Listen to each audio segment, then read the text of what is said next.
Qo'rquv hissi o'zi nima? Qo'rquv aslida insonga tabiiy holatda berilgan. Bu uning har xil baxtsiz hodisalardan himoya qilish uchun kerak bo'ladi. Asosli qo'rquvlari, lekin asossiz ham qo'rquv yaratadi. Ya'ni fobiyalar paydo bo'lib qolishi mumkin. Yo'q narsadan, yuz berishi mumkin bo'lmagan narsalardan qo'rqishi mumkin.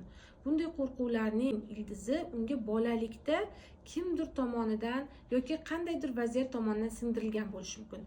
Agar insonni hayotida bolaligida uni ong ostiga juda ham kichkina qo'rquv tushunchasi singdirilsa, bu tushuncha bola bilan birga ulg'ayadi.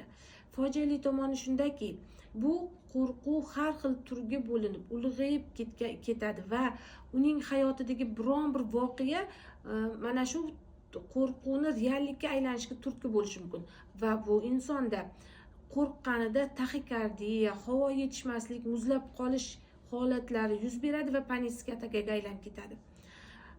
Bunday qo'rquv holatiga farzandlaringizni tushib qolmasligi uchun ularni ongiga qo'rquv tushunchasini singdirmang. Ularni botir, o'ziga ishongan, irodali qilib tarbiyalashga harakat qiling.